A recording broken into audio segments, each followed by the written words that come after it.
making another video for the book Metadimensional. At this point, I'm pretty much convinced that this is some kind of an archive for whoever one day may stumble across this book and hopefully find value in it. Like, I don't see it happening anytime soon, but I'll continue on doing this. I guess it's kind of it sorts my thoughts. Let me sort my thoughts. So it's kind of nice, although I kind of speak to myself here. So anyway, um, I want to this one address something that is kind of elusive. You know that there's the idea that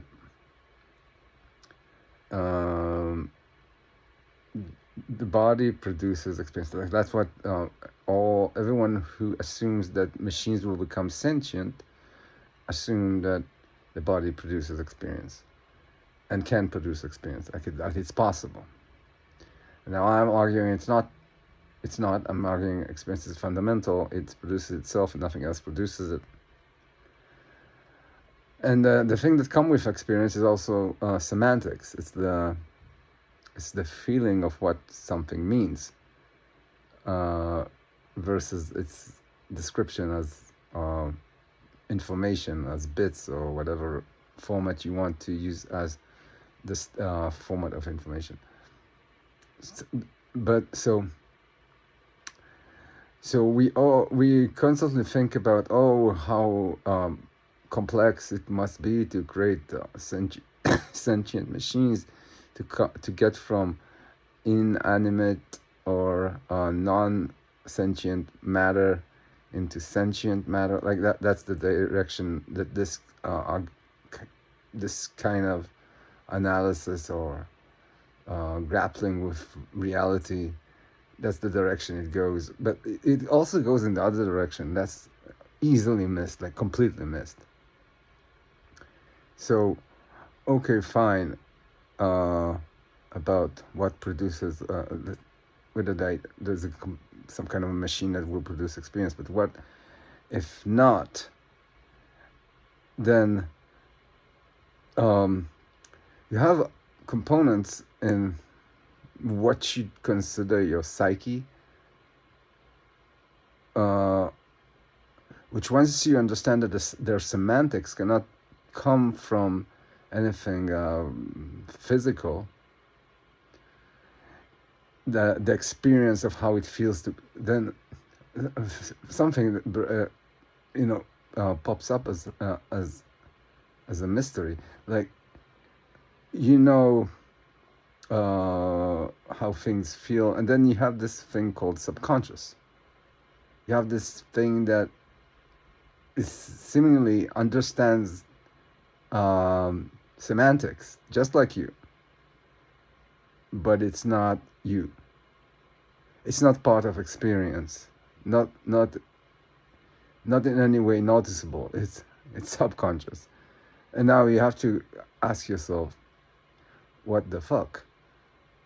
I mean, before, when you thought that everything, all the semantics come from the body, from the physical, from the wakeful, then you just assumed, I'm not aware of everything that happens, and all I am is just the manifestation of like something that emerges from the physicality of the body, of the brain. And so you didn't really care about whether some of it you don't sense, because you don't sense the rest of the machine. That's all fine.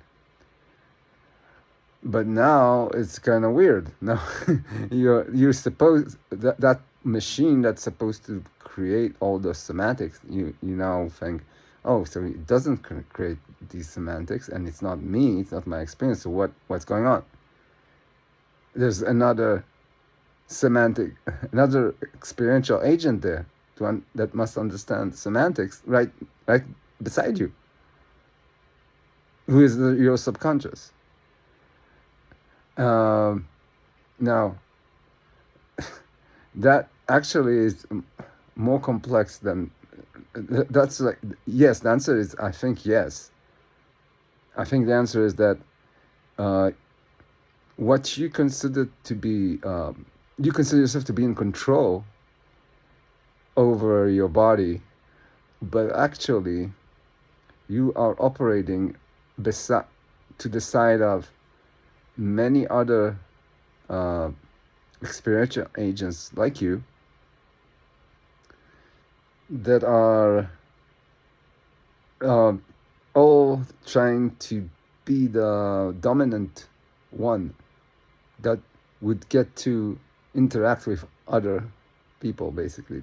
You're all fighting for experiential dominance, for the ability to control, to change wakeful reality. That's what I call a parabrain.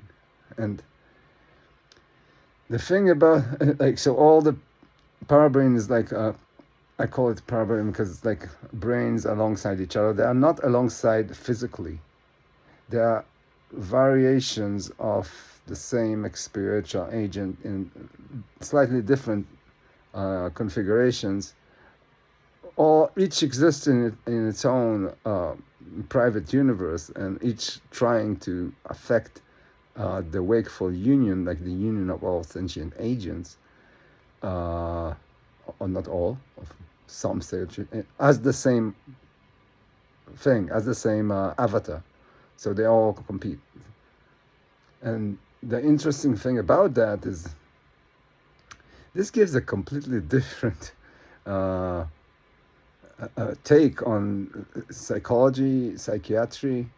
Like, you would think that your subconscious is you.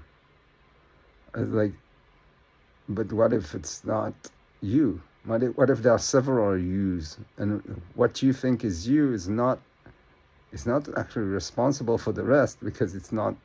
Each is its own experiential agent. I mean, this is. I know this sounds weird, but this is how it goes. Like you, you this is the aspect of not accepting physicalism. This is the aspect of it that is like less obvious, and that's why it's so weird. So it's so new. But I think this is actually a very significant piece of theory that can demystify a lot. And yes, it starts with psychology, but it doesn't end there.